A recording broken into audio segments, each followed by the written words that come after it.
وہ تو صرف ایک زور کی آواز ہوگی کہ سب کے سب ہمارے روبرو آ حاضر ہوں گے. پھر اس روز کسی شخص پر کچھ بھی ظلم نہیں کیا جائے گا اور تم کو بدلہ ویسا ہی ملے گا جیسے تم کام کرتے تھے. اہل جنت اس روز عیش و نشاط کے مشغلے میں خوش ہوں گے، وہ بھی اور ان کی بیویاں بھی سایوں میں تختوں پر تکیے لگائے بیٹھے ہوں گے. وہاں ان کے لیے میوے ہوں گے اور جو وہ منگوائیں گے ان کو ملے گا. ان کو پروردگار مہربان کی طرف سے سلام کہا جائے گا اور وہ فرمائے گا کہ گناہ گارو تم آج الگ ہو جاؤ. اے آدم کی اولاد، کیا میں نے تم سے کہہ نہیں دیا تھا کہ شیطان کو نہ پوجنا، وہ تمہارا کھلا دشمن ہے، اور یہ کہ میری ہی عبادت کرنا یہی سیدھا رستہ ہے. اور اس نے تم میں سے بہت سی خلقت کو گمراہ کر دیا تھا، تو کیا تم سمجھتے نہیں تھے؟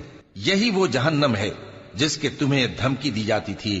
جو تم کفر کرتے رہے ہو اس کے بدلے آج اس میں داخل ہو جاؤ.